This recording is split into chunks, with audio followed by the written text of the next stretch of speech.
parce que vous allez me poser la question juste après, comme si je réponds maintenant, sur la ministre a aussi annoncé, je me fais le relais de cette annonce, qu'il pourrait y avoir effectivement 400 millions d'euros sur des territoires à énergie positive pour la croissance verte. Par rapport à cela, donc ça c'est effectivement il y a de programmé pour le moment, mais je dirais la représentation que j'ai ici ne me permet pas de confirmer tous ces aspects-là, mais il y a un fonds stratégique sur la transition énergétique d'1,5 milliard qui doit accompagner cette loi, et dans ce fonds stratégique, il y a une enveloppe qui sera réservée au territoire. Donc voilà comment, je dirais, dans les conférences de presse que vous avez pu lire ou participer, la proposition de mettre une enveloppe de 400 millions d'euros pour ces territoires-là. D'accord, entendu. C'est comme ça qu'il faut voir les choses. C'est parfait. Je continue sur la gauche avec M. Karadec. Est-ce que cette question de monter en puissance sans perte de qualité, on l'a bien entendu à l'horizon de quelques années, est-ce que ça vous évoque d'autres mécanismes d'animation en quelque sorte territoriale? Je voudrais donc je renouvelle mon offre d'accompagnement et de soutien pour qu'on travaille sur justement comment vous aider à faire face à cette montée des territoires. Alors, moi, je voudrais peut-être illustrer cette montée en puissance en essayant de se projeter dans 5 ans ou 10 ans. Parce que, alors, je vais essayer de vous donner des images d'expériences que j'ai eues à mon retour de... Bon, j'ai pas mal traîné à l'étranger. Bon, alors, je commencerai par, effectivement, c'est l'étranger qui doit nous inspirer. Alors, il y a des choses un peu positives et négatives, mais voilà, vous allez voir où je vais en venir. Bon, j'ai connu, moi, l'Allemagne à 12 ans. Hein, et à l'âge de 12 ans, la première fois que je suis allé en Allemagne, j'ai eu la surprise qu'on me fasse visiter l'usine Benz, au lieu d'aller faire visiter le château, le beau château qu'il y avait dans la ville. Ça m'a vraiment, moi, dérangé, cette affaire-là. Hein. Ensuite, je reviens d'un séjour en Chine, hein, où je représentais des établissements universitaires, et les Chinois me disaient, vous les Français, vous êtes d'une créativité exceptionnelle. Mais les contrats, on les signe avec les Allemands. Moi, ça me dérangeait un petit peu. Autre point, vous avez vos entreprises, etc., elles ont un potentiel, mais on veut voir, est-ce que vous avez des démonstrateurs de votre savoir-faire? Est-ce que vous avez des territoires démonstrateurs? Est-ce que vous avez des smart cités? Est-ce que vous avez des éco-territoires? Et là, moi, j'avais du mal. Hein, voilà. Et s'il y en avait un, c'était à Lyon. J'ai emmené un grand dirigeant chinois à Lyon, je dirais visiter le quartier Confluence, et j'ai omis de dire une chose, c'était que le bureau d'études qui a conçu toute la smart cité de la Confluence était japonais. Et c'est d'ailleurs, voilà. Bon. Alors, la question aujourd'hui, pour se projeter, c'est qu'il faut que l'on ait sur 5 ans à 10 ans de véritables démonstrateurs de notre savoir-faire français à l'étranger. Parce que ce qui fait mal quand on est à l'étranger aussi, c'est de voir dans l'état où est notre pays, hein, au niveau économique. Et donc, sur ce point-là, pour moi, les territoires ruraux, parce que vous êtes beaucoup des territoires ruraux, vous avez votre carte à jouer. Moi, je suis allé à Escourse hier, il y avait ces poteaux, comment dirais-je, ces lampadaires à énergie solaire. Voilà. Alors, très concrètement aussi, une des surprises qui a été la mienne là-bas, c'est de me faire aborder par des startups de Toulouse ou d'Aquitaine, qui me disaient est-ce que vous pourriez m'aider à trouver des terrains où je mettrais au point ma technologie. J'étais aidé par il y a des tas de crédits en amont pour innover. Mais au moment où je suis en train de mettre au point mon produit, ben, il faut que j'ai un territoire, il faut que je trouve des clients, il faut que je le teste là-dessus. Et ben là, j'ai du mal en France. Est-ce que vous pourriez m'aider en Chine pour... Alors, bon, déjà, c'est le meilleur moyen de se faire tout piquer. Hein, donc, ça, je ne l'ai pas fait. Mais donc, il y a cette question de comment aider les entreprises à mettre au point leurs produits. Juste en amont, parce qu'avant de le poser chez vous, peut-être qu'ils l'ont testé ailleurs. Hein, Et c'est pour cette raison que, dans le cadre des contrats de plan interrégion, sur lesquels on travaille actuellement avec les régions, nous sommes en train de travailler avec des régions volontaires pour voir comment on peut faire des TEPOS, mais des territoires globalement catalyseurs d'innovation. Comment les armer pour piloter l'innovation. Je terminerai mon propos avec d'autres illustrations. On a entendu tout à l'heure sur les transports, les nouvelles énergies pour les transports. Là, tout est à faire. On a parlé des huiles, mais il y a l'hydrogène, il y a le véhicule électrique. Le véhicule électrique est potentiellement une opportunité pour les territoires ruraux. Et là, il y a des champs de travail. Donc voilà, on a tout ça devant nous. S'il vous plaît, je voulais... Oui, allez-y. Voilà, je vous suis complètement. Je crois vraiment qu'il faut des retours d'expérience, parce que dans cette jungle administrative et technocrate, on a du mal à s'y retrouver. Et c'est vrai que de montrer des projets qui sont en place, je crois que c'est ce qui est le plus parlant. Mais en dehors des subventions qu'on pourrait avoir à travers ces appels à manifestation d'intérêt, ce qu'on a besoin, c'est une simplification administrative. C'est vraiment, enfin, je pense que tous les élus qui sont là sont d'accord avec moi. Aujourd'hui, vous imaginez que quand vous créez une dynamique comme les territoires TEPOS, donc vous avez des projets d'éolien, panneaux photovoltaïques, de méthanisation, il vous faut entre 6 et 7 ans. Mais pendant ce temps-là, il faut tenir la dynamique. Et vous la tenez avec quoi, la dynamique? Et ça, c'est important. Alors, si vous pouviez nous simplifier la vie, parce que obtenir un permis de construire sur des éoliennes, ça prend entre 6 et 7 ans, alors qu'en Allemagne, entre 1 et 2 ans, on a le permis de construire. Voilà. Oui, mais vous posez la question, comment tenir... Oui, allez-y, monsieur. En 2 phrases, c'est tout à fait ce sujet-là. C'est comment on met entre parenthèses un certain nombre de règles générales et comment on ouvre le droit à l'expérimentation. Un autre sujet, c'est les véhicules automatiques. Toute la technologie française est mature en matière de véhicules automatiques. Mais où est-ce que ça se passe? Où se fait l'expérimentation? C'est dans des États des États-Unis. Il n'y a pas simplement Google, vous avez Continental, l'allemand, qui est en train de tester des véhicules automatiques au Nevada. Donc comment on peut trouver des sites pour tester des véhicules automatiques en France? Alors, vous rejoignez sur les interrogations. Juste avant, M. Amarillo, si vous voulez bien, M. Sabin, vous posiez la question, comment tenir la dynamique? Ben, vous êtes assis à côté de Peggy Cancel. Comment elle fait? Comment est-ce qu'elle voit les choses au niveau Aquitaine? C'est vrai que sur la politique du chiffre, pour vous répondre assez précisément, je suis assez mitigée. Parce que c'est vrai qu'avant l'été, il y avait le fait que TEPOS soit reconnu à travers la loi, donc quelque part des initiatives reconnues, donc ça c'est un côté positif. Après, quand on va sur des annonces, voilà, 200, pourquoi pas 500, pourquoi pas 1000 TEPOS, ben, je veux dire, je pense qu'on prend la réflexion peut-être un peu à l'envers, quoi. C'est vrai que, enfin, là je fais une petite digression personnelle, c'est vrai que la politique du chiffre au niveau de l'État, pour moi, ça évoque des choses assez négatives, quoi. Dans le meilleur des cas, ça peut être un effet communication, faire du marketing. Dans le pire des cas, pour moi, c'est des choses assez négatives.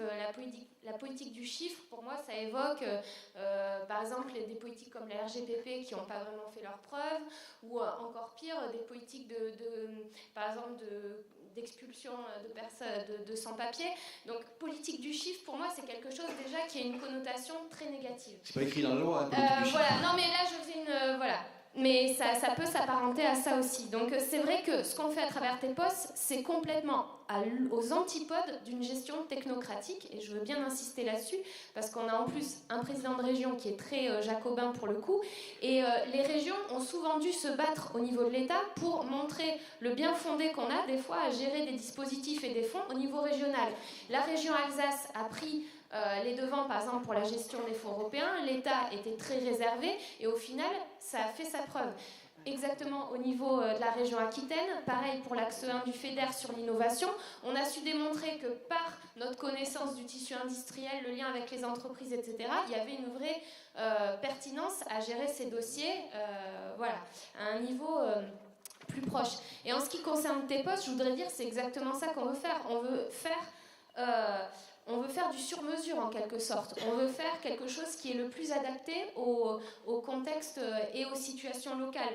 Et je voudrais dire que annoncer comme ça 200 des chiffres un peu du domaine de l'arbitraire, c'est peut-être engager les territoires vers une solution de quelque chose de facilité qui ne l'est pas dans les faits. C'est un peu ce que disait Patrick, c'est-à-dire de dire au territoire, tiens, d'ici le 15 novembre, ça y est, vous allez avoir un label, vous êtes TEPOS, alors qu'on a vu le collègue, le maire allemand, qui ont atteint 100% énergie renouvelable, mais au bout on a vu tout ce qu'ils ont engagé, etc., pendant des années et des années. Là, la feuille de route qu'on a avec nos 7 territoires aquitains, c'est un engagement qu'on prend à 2020-2050. Et malgré toutes les incertitudes qu'on a au niveau des collectivités, sur les financements, etc. Donc, il faut revenir sur quelque chose qu'on peut assumer, et qu'on peut assumer dans le temps. Je pense qu'il ne faut pas dire aux élus locaux que ça sera voilà, juste un label et après on voit. C'est absolument le contraire. Je pense que ça ne se décrète pas et je voudrais dire comment ça s'est construit en Aquitaine aussi. Ça s'est construit déjà par des échanges pendant 6 mois avec Leclerc, avec des collectivités, en allant voir aussi, en se déplaçant sur le territoire pour comprendre le sens de leur engagement, comprendre l'identité des territoires, pourquoi il y avait, discuter avec des élus de leurs projets, comment ils allaient délibérer politiquement pour ancrer ces territoires dans le temps. Est-ce qu'il y avait des techniciens, par exemple, je salue les DGS des communautés de communes qui n'étaient pas forcément experts énergéticiens, mais de voir comment on pouvait justement travailler avec eux pour que dans leur collectivité il y ait ces expertises, ces nouveaux métiers qui apparaissent. Aussi voir si ça suivait au côté mobilisation des habitants, des associations, des entreprises sur le territoire. Donc je veux dire, déjà en temps de maturation de cette démarche, de construction d'une relation de confiance aussi partenariale sur ces questions énergétiques, voilà, c'est quelque chose qui à la fois qui demande du temps, qui demande de l'engagement humain, qui demande voilà, quelque chose qui est proche du terrain et qui est aux antipodes d'une gestion qui se ferait à Paris et voilà, sur aujourd'hui des critères justement qu'on ne connaît pas vraiment. Et donc on plaide, nous au niveau de l'État, mais au niveau de l'ARF, on a pu le dire à la ministre, hein, que ce soit sur l'annonce sur les méthaniseurs ou sur TEPOS, ce qu'on veut c'est ça maintenant, c'est au-delà de l'annonce du chiffre, c'est comment on travaille ensemble pour aller sur la montée en puissance, mais ne pas perdre en qualité et en pérennité des démarches. Oui, j'entends bien, mais d'un côté, on a Jacques Ravaillaud qui nous a dit qu'il s'agissait peut-être de démontrer qu'on souhaite donner un nouvel élan au territoire en matière de reconquête des enjeux énergétiques. Donc on n'est peut-être pas dans une vision uniquement politique du chiffre, on n'est pas dans les reconduites à la frontière, quoi. Et puis, de l'autre côté, si je fais le parallèle avec les PCET, si on se pose la question de les PCET, il faut surtout réussir les PCET existants avant d'engager les autres territoires qui ne le sont pas dans la démarche, mais on rate l'objectif. L'objectif, c'est bien de réduire les émissions. C'est de lutter contre le changement climatique, c'est pas de savoir si oui ou non il faut attendre les premiers résultats d'expérience pour monter en puissance. Alors vous, au niveau de la région Aquitaine, si demain vous avez le préfet de région qui vient vous dire, qui vient vous faire un rappel à la loi et qui vient vous dire, bon, jusqu'à présent vous avez 7 TEPOS, ce serait bien de multiplier par 2 ou 3 le nombre de TEPOS dans les prochaines années. Est-ce que vous avez envisagé, est-ce que vous êtes complètement fermé à un nouvel appel à manifestation d'intérêt ou à essayer de faire en sorte que les TEPOS existants aillent communiquer et prodiguer la bonne parole auprès d'autres acteurs ? Nous, le but, c'est pas du tout de brider les initiatives. Je me reconnais complètement dans le discours tout à l'heure du Claire. Donc c'est comment, je le redis, hein, comment on monte en puissance. Peut-être on diffuse les bonnes pratiques. Aujourd'hui, on en a 7. On construit une relation partenariale dans la durée avec ces 7. On sait que nous, peut-être qu'on l'évoquera après, mais comment les financements derrière suivent et comment cette montée-là peut être accompagnée voilà, dans le temps de façon réelle. Donc après, la question à poser à Monsieur le Préfet, ce sera ça, c'est est-ce qu'on s'entend vraiment sur les critères qu'on met derrière, sur l'authenticité des démarches, sur les définitions qu'on donne sur territoire énergie positive. Est-ce que, par exemple, il y aura des moyens supplémentaires dans les contrats de projet État-région sur TEPOS. Après, c'est ces discussions aujourd'hui qui sont en cours et où on n'a pas de... forcément, ou à l'heure actuelle, de visibilité. Depuis l'appel à manifestation d'intérêt Aquitain, vous avez eu d'autres collectivités qui sont venues vous voir ou, en vous disant tiens, on aurait bien aimé faire partie de ce train-là, mais on s'y est pris trop tard? Depuis 2012, en fait, en Aquitaine, on sent que le fait qu'il y ait eu cette démarche, ça donne envie à des élus de se lancer, que ce soit Dordogne, Lot-et-Garonne, dans le Béarn, il y a des idées. Après, c'est ce que je vous disais, pardon, le fait d'aller après passer une délibération et puis que les élus et les techniciens soient prêts à s'impliquer, c'est ce que disait un peu Patrick, hein, mais dans les parcours du combattant, des fois ça c'est côté la vie réelle, hein, sur les projets d'énergie renouvelable qui sont parfois durs, complexes à monter, et bien voilà, après certains élus se rendent compte que c'est pas juste le gain d'un label, c'est ce que je disais tout à l'heure. C'est avoir le label TEPOS, c'est pas une fin en soi. Il faut que tout aille de pair. C'est vrai que même dans TEPOS, il y avait certains territoires en Aquitaine qui avaient, comme le CIFEM par exemple, qui avaient déjà engagé des choses depuis 20 ans, ou alors communauté de communes de l'Estuaire, ils avaient déjà beaucoup de projets dans les cartons. Voilà, c'est ce que je veux dire. Il n'y a pas un modèle unique de territoire TEPOS, mais c'est vrai que c'est une vraie question aujourd'hui. Comment on fait une montée en puissance tout en gardant, je pense, ce qui a été construit déjà dans les territoires existants. Oui, merci. Monsieur Billac, il y a 600 000 élus locaux en France. On suppose que tous ne sont pas intimement convaincus ou de fins connaisseurs des TEPOS. Mais ceci dit, est-ce que vous sentez... vous avez de la pratique, vous avez quelques heures de vol sur l'intégration des sortes de développement durable dans le territoire. Vous sentez une montée de... Ça, c'est intéressant. Une montée en préoccupation. Oui, merci. Est-ce que vous sentez une montée en préoccupation d'autres collègues élus sur ces questions-là? Oui. Oui, puis, comment elle se traduit, tiens? D'autres collègues élus au niveau de la communauté de communes, oui, mais c'est long. C'est vraiment, je m'aperçois que depuis le précédent mandat déjà, où on a répondu, même antérieurement, ça ne vient pas immédiatement. Il faut être convaincant, répéter les choses. Je ne suis pas persuadé qu'on arrive tout de suite à motiver tout le monde. Par contre, oui, on en a parlé un petit peu dans le cadre de l'étude Scott. Déjà, je parle et donc on sent bien que c'est venu sur la discussion. C'est pas moi qui l'ai initié. Donc ça veut dire que quelque part ça transpire un peu et puis que cette conscience et cet éclairement. Ceci dit, je vais déborder un peu. On a subi l'hiver dernier une tempête sur le littoral qui a fait beaucoup de dégâts très importants sur les Lisans. Quelque part, on n'est pas loin des changements climatiques et aussi de la montée des eaux, par exemple. J'illustre avec ça. Et ça éveille les consciences aussi, parce qu'on ne peut pas se soustraire à tout ça. Tout est lié aujourd'hui.